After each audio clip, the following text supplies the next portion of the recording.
Good morning to all. Now we see the direct and indirect speech. Ravi and Rani. Ravi said to Rani, I like you. Direct speech. In direct speech, we have the exact words of the speaker. Ravi said to Rani, I like you. Ravi said to Rani, this part is called reporting part. I like you. This is called reported part. First we find which one is speaker and listener. Ravi, speaker. Rani, listener. Said reporting verb. Any sentence, first we find who is listener, who is speaker. Then only we change the pronoun. Indirect speech. In indirect speech, we have the words of a speaker reported indirectly by another speaker. Ravi told Rani that he liked her. Reporting verb changes in 4 types of sentences: assertive or statement sentences, imperative sentences, interrogative sentences, exclamative sentences. Ravi ராணி ரெண்டு பேர் பேசிட்டாங்க. ரவி சொல்றாரு I like you அப்படின்னு ராணி கிட்ட. Direct ஸ்பீச்ல என்னன்னா நேரடியா ரெண்டு பேர் பேசிக்கிறது அப்படியே சொல்றது தான் டைரக்ட் ஸ்பீச். அப்ப எக்ஸாக்ட் யார் சொல்றாங்களோ அந்த வேர்ட் அப்படியே இருக்கும். அதுதான் டைரக்ட் ஸ்பீச் அப்படிங்கிறது. இதுல எப்பயுமே யார் சொல்றாங்க, சொல்லப்பட்ட விஷயம் என்ன, யார் சொல்றாங்க, கேட்கறவங்க யாருங்கிறத ஒவ்வொரு சென்டென்ஸ்லயும் நம்ம கண்டுபிடிச்சு வச்சோம்னா தான் அதுக்கு ஏற்ற மாதிரி ப்ரொனவுன் எல்லாம் நம்ம சேஞ்ச் பண்ண முடியும். ஐங்கிறது யாரை குறிக்குது, ரவியை குறிக்குது. அப்ப அவர் யாரு, மேல் பர்சன் அப்படிங்கும் போது அது ஹீன் கன்வெர்ட் ஆகும் அப்படிங்கிறது நம்மளுக்கு தெரியணும். அப்படின்னா லிசனரும் ஸ்பீக்கரும் யாரு, இந்த ஐங்கிறது யாரை குறிக்குது, யூங்கிறது யாரை குறிக்குது அப்படிங்கறத நம்ம ஃபர்ஸ்ட் நல்லா அண்டர்ஸ்டாண்ட் பண்ணிக்கணும். அப்ப ரவி வந்து ராணி கிட்ட சொல்றான், என்னன்னு சொல்றான், ஐ லைக் யூ.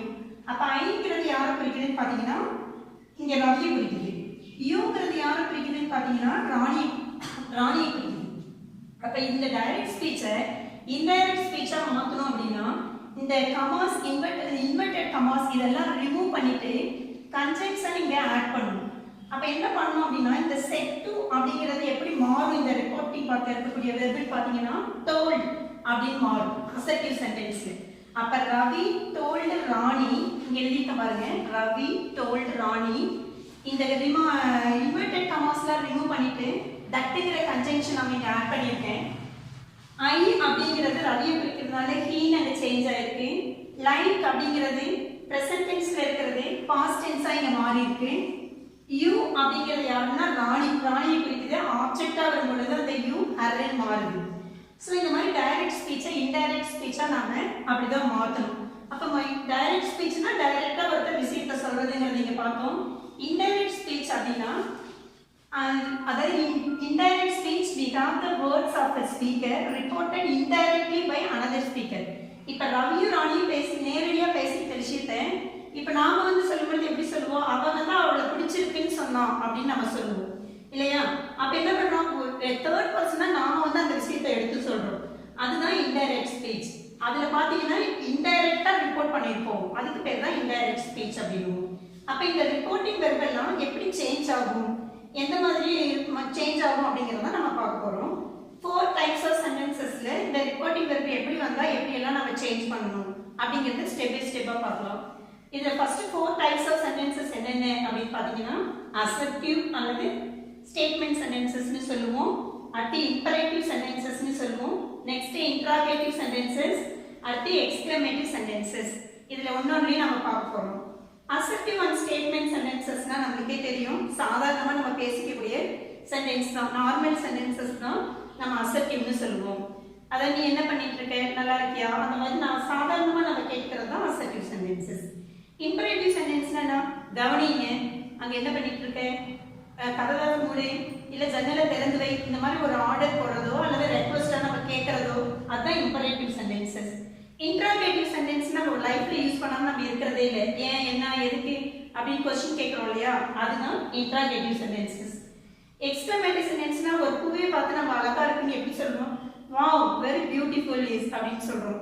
அந்த மாதிரி ரொம்ப வியந்து இல்ல ரொம்ப நம்ம தாங்கிக்க முடியாத அளவு துக்கத்தை சொல்றதோ சந்தோஷத்தை வெளிப்படுத்துறதோ எக்ஸ்க்ளமேட்டரி சென்டென்சஸ். ஒன்னொன்றையும் இப்போ எப்படியெல்லாம் நம்ம டைரக்ட் இன்டைரக்ட் நம்ம கன்வெர்ட் பண்ணணும், எப்படியெல்லாம் அது சேஞ்ச் ஆகும் அப்படிங்கிறத ஸ்டெப் டு ஸ்டெப்பாக பார்க்கலாம். Rules to change into indirect speech. Identify what type of sentence, reporting verb, add conjunction, remove inverted commas, change the pronoun in reported speech, change the tense in reported speech, change the time, place and adverb. ஏற்கனவே உங்களுக்கு சொல்லியிருக்கேன் நான் லாஸ்ட்லேயே. முதல்ல என்ன பண்ணணும், என்ன sentence, என்ன type of sentence identify பண்ணிக்கணும், ரிப்போர்ட்டிங் வேர்ப் எப்படி இருக்குங்கிறத பார்த்துக்கணும், கன்ஜங்ஷன் என்ன ஆட் பண்ணணுன்றதை தெரிஞ்சுக்கணும், அடுத்து இன்வெர்டட் கமாஸ்லாம் ரிமூவ் பண்ணணும், அந்த ப்ரொனவுன் அதுக்கு ஏற்ற ப்ரொனவுன் அந்த ரிப்போர்ட்டட் ஸ்பீச்சுக்கு ஏற்ற மாதிரி நம்ம சேஞ்ச் பண்ணணும், டென்ஸ் சேஞ்ச் பண்ணணும், அடுத்து அந்த டைம், பிளேஸ், அட்வர்பியல் அதெல்லாம் பார்த்து கரெக்டாக நம்ம சேஞ்ச் பண்ணணும். இதுதான் நம்மளுக்கு இன்டைரக்ட் ஸ்பீச் மாற்றக்கூடிய 7 ஸ்டெப்ஸ். இது மட்டும் நம்ம மைண்டில் ஃபஸ்ட்டு நல்லா செட் பண்ணிக்கணும். அடுத்து பார்த்தீங்கன்னா டென்ஸ் சேஞ்ச் அப்படின்னா எப்படி இருக்கணும்னா காமனாக 2 லைனில் ஞாபகம் வச்சுக்கோங்க. ப்ரெசென்ட்டில் இருக்கிறதெல்லாம் பாஸ்ட்டாக நம்ம மாற்றணும், பாஸ்ட்டில் இருக்கிறது பாஸ்ட் பர்ஃபெக்டாக மாற்றணும். இது 2 மட்டும் மைண்டில் வச்சுக்கிட்டாலே போதும், எல்லா டைப்ஸ் ஆஃப் சென்டென்சஸ்க்கும் நம்மளுக்கு மைண்டில் நின்றும். அதாவது ரிப்போர்ட்டிங் வெர்ப் பாஸ்ட் டென்ஸில் இருந்தால் அந்த செட்டுன்னு ஆரம்பித்தோம் இல்லையா, அவங்க ஏற்கனவே சொல்லியிருக்க ரிப்போர்ட்டிங் வெர்ப்னா என்ன, யார் யார்கிட்ட பேசுகிறாங்கிறது தான். அது பாஸ்ட் டென்ஸில் இருந்ததுனா தான் ப்ரெசன்ட் டென்ஸை பாஸ்ட் டென்ஸாகவும் பாஸ்ட் டென்ஸை பாஸ்ட் பர்ஃபெக்டாகவும் மாற்றலாம். இப்போ கோ அல்லது கோஸ் ப்ரெசன்ட் டென்ஸில் இருந்தால் எப்படி மாற்றணும் அப்படின்னா பாஸ்ட் டென்ஸில் நாம் வெண்ட் அப்படின்னு மாற்றலாம். கோ, கோஸ் இது எல்லாமே என்னது ப்ரெசன்ட் டென்ஸ். இதை எப்படி நம்ம மாற்றலாம் அப்படின்னு பார்த்தீங்கன்னா பாஸ்ட் டென்ஸில் வெண்ட்னு மாற்றலாம். இப்போ பாஸ்ட் டென்ஸ் வெண்ட் அப்படின்னு இங்கே இருக்குன்னு வச்சுக்கோங்க, பாஸ்ட் பர்ஃபெக்ட்ல எப்படி மாற்றலாம், had gone அப்படின்னு மாற்றலாம். இதுதான் டென்ஸ் சேஞ்ச் அப்படிங்கிறது. அந்த ரிப்போர்ட்டிங் பார்ட் பாஸ்ட் டென்ஸ்ல இருந்தால் மட்டும்தான் நாம் இந்த டென்ஸ் சேஞ்ச் பண்ணணும்.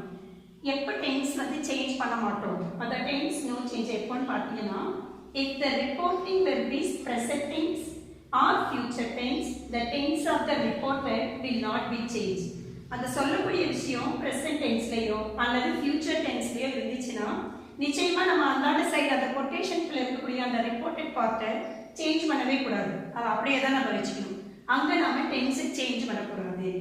அதே மாதிரி பார்த்தீங்கன்னா ரிப்போர்ட்டிங் வெர்பு வந்து பாஸ்ட் டென்ஸ்லயே இருக்கு, ஆனால் அந்தாண்ட ரிப்போர்ட்டட் பார்ட்டில் இருக்கக்கூடிய மேட்ரு யூனிவர்சல் ட்ரூத்து அல்லது proverb, scientific truth, habitual fact, historical events இந்த மாதிரி இருந்துச்சுன்னா நிச்சயமா நம்ம அதையும் என்ன பண்ணக்கூடாது, எந்த டென்ஸும் சேஞ்ச் பண்ணக்கூடாது. இந்த 2 இடத்துலையும் நம்ம நிச்சயமா டென்ஸை சேஞ்ச் பண்ணக்கூடாது. இதுதான் நம்மளுக்கு தேவையான ரூல்ஸ். இதை நல்லா மைண்டில் செட் பண்ணிட்டோம்னா இப்போ நம்ம ஒவ்வொரு டைப் ஆஃப் கைண்ட்ஸ் ஆஃப் சென்டென்சஸும் போய் எப்படி நம்ம கன்வெர்ட் பண்ணலாம்னு பார்க்கலாம். ஓகே,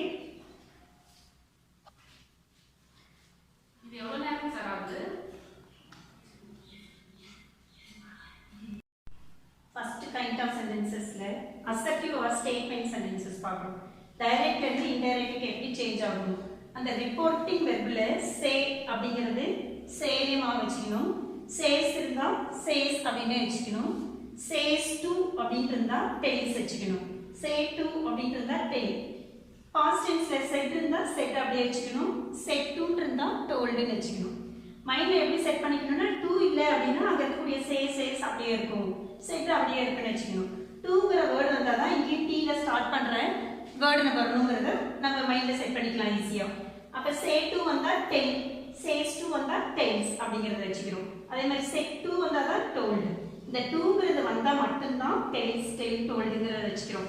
இந்த சேஸ் டூ, சே டூ அப்படின்னு வந்தால் இதுக்கு பக்கத்தில் லிசனர் இருக்கிறாங்கன்னு அர்த்தம். கண்டிப்பாக லிசனர் இருந்தால் மட்டும்தான் சேஸ் டூ சம்படி யாரோ அவங்க இருக்காங்கன்னு அர்த்தம். இதுக்கெல்லாம் லிசனர் இருக்க மாட்டாங்க, டைரக்டாக விஷயத்த சொல்லியிருப்பாங்க. ஸோ இப்போ அந்த அசர்ட்டிவ் சென்டென்ஸ்க்கு உண்டான கன்ஜங்ஷன் என்னன்னு பார்த்தீங்கன்னா தட் அப்படிங்கிறது தான். தட்டுங்கிறது தான் கன்ஜங்ஷனாக நம்ம யூஸ் பண்ணணும். எங்கே பண்ணணும் அப்படின்னா எங்கே நம்ம அந்த கொட்டேஷன் இந்த இன்வெர்டட் கமாஸ் இதை நம்ம ரிமூவ் பண்ணுறோமோ அந்த இடத்துல தான் நம்ம என்ன பண்ணணும், கன்ஜங்ஷனை ஆட் பண்ணணும். First sentence, Ajith says I like reading books. இப்போ நம்ம இந்த டைரக்ட் ஸ்பீச் அப்படிங்கிறத இன்டைரக்டாக நம்ம மாற்ற போகிறோம். டைரக்டாக அஜித் சொல்கிறான் ஐ லைக் ரீடிங் புக்ஸ் அப்படிங்கிறது. இன்டைரக்டாக மாற்றும் போது அஜித் சேஸ், இங்க சேஸ் இருக்கு, அதனால நம்ம அப்படியே வச்சுக்கிறோம். கன்ஜங்ஷன் தட் அப்படிங்கிறத போடணும். ஐங்கிறது யாரும் அஜித் தான் சொல்றான், எனக்கு புத்தகங்கள் படிக்கிறது பிடிக்கும். அப்ப இந்த ஐங்கிறது அஜித்தை குறிக்கிறதுனால ஹீன்னு நம்ம சொல்றோம். லைக் அப்படிங்கிறது இங்க ப்ரெசன்ட் டென்ஸ்ல இருந்தா இங்க டென்ஸ் சேஞ்ச் பண்ணக்கூடாது. ஸோ அதனால நம்ம இந்த லைக்கை லைக்ஸ்ன்னு வச்சுக்கிறோம். என்ன ரீசன் பார்த்தீங்கன்னா தேர்ட் பர்சன்ல ஹீ சி இட் வந்துச்சுன்னா கண்டிப்பா அது பக்கத்துல இருக்க வெர்போட எஸ் ஆட் பண்ணுங்கிறது ரூல். அதனால ஹீ போறதுனால லைக்ஸ் எழுதிக்கிறோம். ரீடிங் புக்ஸ் அப்படியே வச்சுக்கிறோம். நல்லா ஞாபகம் வச்சுக்கோங்க. ப்ரெசன்ட் டென்ஸ்ல இருந்தா இங்க டென்ஸ் எதுவும் நம்ம சேஞ்ச் பண்ணல. இந்த ஐ ஹீயா மாறதுனால ஹீக்கு ரிலேட்டிவா இருக்கக்கூடிய லைக்ஸ் அப்படியே நம்ம வச்சுக்கிறோம். இதான் ஃபர்ஸ்ட். செகண்ட் சென்டென்ஸ் பாத்தீங்கன்னா the teacher said the sun rises in the east. இந்த விஷயம் பாத்தீங்கன்னா யுனிவர்சல் ட்ரூத். இங்க செட் இருக்கே உடனே நம்ம டென்ஸ் சேஞ்ச் பண்ணலாம் அப்படின்னு நம்ம மைண்ட் செட் பண்ணக்கூடாது. இங்க பாஸ்ட் டென்ஸ்ல இருந்தாலும் இது யுனிவர்சல் ட்ரூத், அதனால டென்ஸ் சேஞ்ச் ஆகாது அப்படிங்கறத ஃபர்ஸ்ட் நம்ம மைண்ட்ல செட் பண்ணிக்கணும். அப்ப the teacher saidன்னு வரதால அப்படியே வச்சுக்கணும். இந்த இன்வெர்டட் கமாஸ்லாம் ரிமூவ் பண்ணிட்டு தட்ங்கிற கன்ஜங்ஷன் யூஸ் பண்றோம். அப்படியே இந்த சன் ரைசஸ் இந்த ஈஸ்ட்ங்கிறத ரைட் பண்ணிடணும். எந்த சேஞ்ச் பண்ணக்கூடாது, ஏன்னா இது யூனிவர்சல் ட்ரூத். அதனால அப்படியே வச்சுக்கிறோம். Next my mother say prevention is better than cure. இது வந்து பாத்தீங்கன்னா ப்ராவெர்ப். ப்ராவெர்புக்கும் எதுவும் டென்ஸ் சேஞ்ச் பண்ணக்கூடாதுன்னு சொல்லியாச்சு நம்ம ரூல்ஸ்ல. ஸோ மதர் செட்ன்னு இருக்கிறதுனால செட் அப்படியே வச்சுட்டு கன்ஜங்ஷன் தட்டை போட்டுக்கிறோம். prevention is better than cure. இங்க நீங்க ஈஸ வாசா மாத்திட்டு இருக்க கூடாது. என்ன ரீசன்னா இது நம்ம ப்ராவெர்பை நாம சேஞ்ச் பண்ணக்கூடாது, அப்படியே தான் நம்ம எடுத்து எழுதணும். நெக்ஸ்ட் பாத்தீங்கன்னா she said it rains heavily during the rainy season. ஃபேக்ட்லாம் இருக்கும்போது அப்படிதான் டென்ஸ் எல்லாம் அப்படியே இருக்கணும், சேஞ்ச் பண்ணக்கூடாது. she said அப்படியே எழுதிக்கிறோம். கன்ஜங்ஷன் தட் போட்டுட்டு it rains heavily during the rainy season அப்படியே எழுதிக்கிறோம். அடுத்து பாத்தீங்கன்னா மோகன் will say I can't come அப்படின்னு. இப்போ இங்க பாத்தீங்கன்னா பிரசன்ட் டென்ஸ் இல்ல, பாஸ்ட் டென்ஸ் இல்ல, ஃபியூச்சர் டென்ஸ்ல இருக்கு. ஏற்கனவே சொல்லியாச்சு பிரசன்ட் இருந்தாலும் இங்க ஃபியூச்சர் இருந்தாலும் நம்ம இங்க ஒரு சில ரூல்ஸ் கொடுத்துருக்கோம். இங்க ஃபியூச்சர் இருந்தா கண்டிப்பா இதுக்குள்ள இருக்கிறது நம்ம மாற்றக்கூடாது. அதே மாதிரி பிரசன்ட் டென்ஸ் இங்க இருந்தாலும் டென்ஸ் நம்ம சேஞ்ச் பண்ணக்கூடாதுன்னு பார்த்துருக்கோம். அப்ப அங்க இருக்கக்கூடிய கான்ட் நம்ம மாற்றக்கூடாது, அப்படியே தான் இருக்கணும். மோகன் will say கன்ஜங்ஷன் தட் போடுறோம். ஐங்கிறது மோகனை குறிக்கிறதுனால ஐ ஹீன் கன்வெர்ட் ஆகுது. இந்த கான்ட் நம்ம அப்படியே வச்சுக்கிறோம். கான்கம் அப்படின்னு நம்ம ரைட் பண்ணிக்கணும். ஸோ இப்போ ப்ரெசன்ட் டென்ஸ் அப்படின்னா மட்டும்தான் இந்த மாதிரி ரூல்ஸ் எல்லாம் நம்மளுக்கு இருக்கும். ஏன்னா இங்கே பாஸ்ட் டென்ஸ் வந்தாலும் சரி, ஃபியூச்சர் டென்ஸ் வந்தாலும் சரி, அந்த ரிப்போர்ட்டட் பார்ட்டிகுலர் யூனிவர்சல் ட்ரூத்தோ ப்ராவெர்போ ஃபேக்டோ அல்லது நம்மளுடைய ஹேபிச்சுவல் ஆக்ஷன்ஸோ அந்த மாதிரி இருந்துச்சுன்னா டென்ஸை சேஞ்ச் பண்ணாமல் நம்ம ரைட் பண்ணணும். மற்றபடி நார்மலாக இங்கே பாஸ்ட் டென்ஸ் இருந்து உள்ளார எப்படி இருந்தாலும் ப்ரெசன்ட் டென்ஸ் ஃபாஸ்டாகவும் பாஸ்ட் பர்ஃபெக்டாகவும் மாற்றினா போதும். இதுதான் நம்மளுக்கு காமனான ரூல்ஸ். Okay, thank you.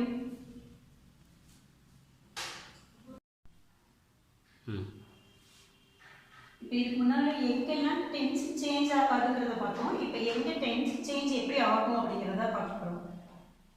காமனாக நீங்கள் மைண்டில் நல்லா ஞாபகம் வச்சுக்கக்கூடிய விஷயம் ரெண்டு.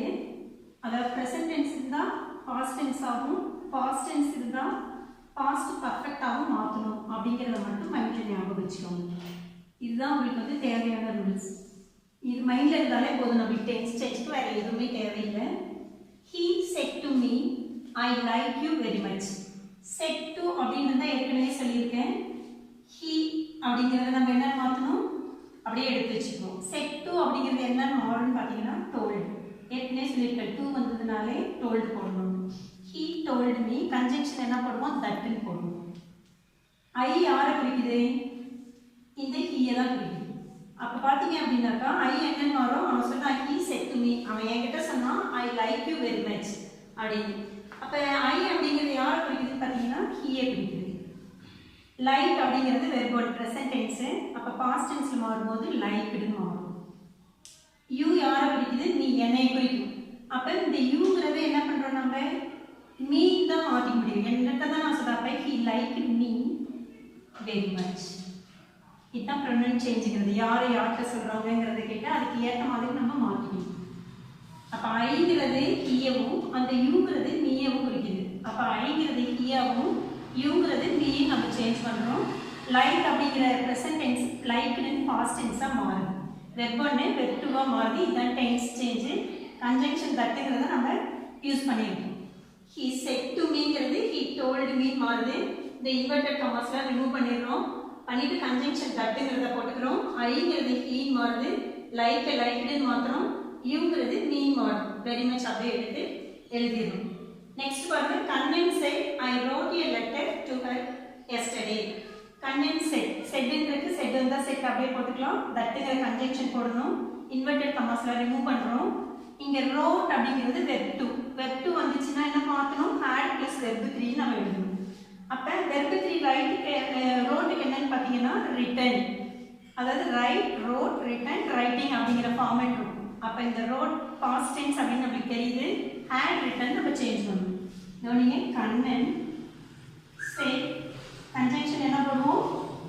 தட் அப்படின்னு போடுவோம். ஐங்கிறது யாரை குறிக்குது? கண்ணனை எதை குறிக்குது? அப்ப என்ன போடுவோம்? ஐங்கிறது கண்ணனை குறிக்கிறதுனால he அப்படின்னு மாற்றுவோம். ரோட் இது verb 2, அதனால நம்ம என்ன பண்றோம்? had plus verb 3 எழுதுவோம். இதனுடைய verb 3 written, had written. என்ன எழுதணும்? a letter. யாருக்கு எழுதுனா? to her. இந்த her his எல்லாம் நம்ம சேஞ்ச் பண்ணக்கூடாது, அது அப்படியே தான் வச்சுக்கணும். to her yesterday. yesterday அப்படிங்கிறது என்ன நம்ம மாற்றுவோம்? the previous day.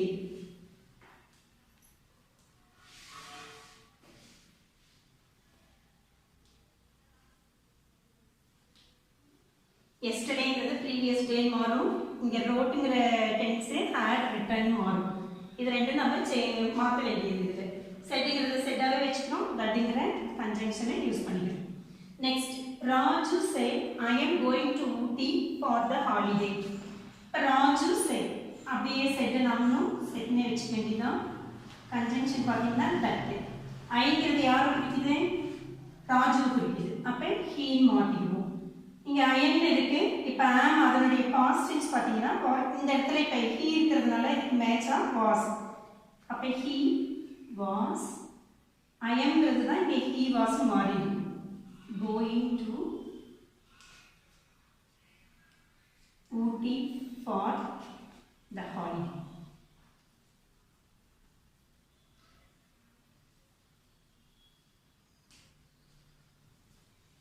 Raju said that he was going to Ooty for the holiday. The next, Mala said to her mother, I have already revised all my lessons. Mala வந்து அவங்க அம்மாட்ட சொல்றாங்க, I have already revised all my lessons. நீங்க வந்து ஒவ்வொரு டென்ஸா தனித்தனியா நாம வச்சுக்கிட்டாலும் சரி, அதாவது present tense, present continuous, present perfect, எப்படி நம்ம தனித்தனியா வச்சுக்கிட்டாலும் காமனா ஷார்ட்கட்ல எப்படி ஞாபகம் வச்சுக்கலாம்னா presentல ஸ்டார்ட் பண்றதுல பாஸ்டா மாறும். பாஸ்ட் பர்ஃபெக்ட்னு இருந்தா அது அப்படியே நம்ம வச்சுக்கணும். இது ரெண்டு மட்டும் மைண்ட்ல ஸ்டோர் பண்ணா போதும். அதுவே எல்லா ரூல்ஸ்லயும் இன்க்ளூட் ஆயிடும். மாலா செட்டுங்கிறத நம்ம டோல்டு மாத்துவோம். her mother கன்ஜங்ஷன் என்ன பண்ணணும்? that. ஐ அப்படிங்கிறது யாரை குறிக்குது? மாலா தான் சொல்றாங்க அம்மாட்ட. அப்ப ஐங்கிறது அவ மாலாவை குறிக்குது. she have அப்படிங்கிறதுடைய past tense என்னது? ஏன்னா இப்ப verb 1 தான் இல்லையா? அப்ப past tense had. she had already revised all my lessons. அப்படி மாலா சொல்றா அவளுடைய lessons எல்லாத்தையும் முடிஞ்சு ரிவைஸ் பண்ணிட்டாங்க. அப்ப her lessons.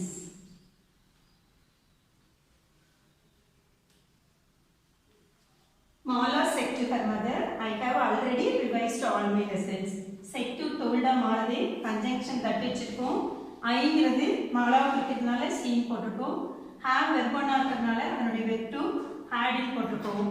already revised all my lessonsங்கிறது மாலாவை குறிக்கிறதுனால her lessons மாத்திருக்கோம். இப்போ நான் கொடுத்துருக்க சென்டென்ஸ் கேட்ட மாதிரி நீங்களும் இதே மாதிரி ஒவ்வொரு சென்டென்ஸ் நீங்களா ஓனா எழுதி சேஞ்ச் பண்ணி நீங்க ஹோம்வொர்க்காக அதை எங்கள்கிட்ட காமிக்கணும். Okay, thank you.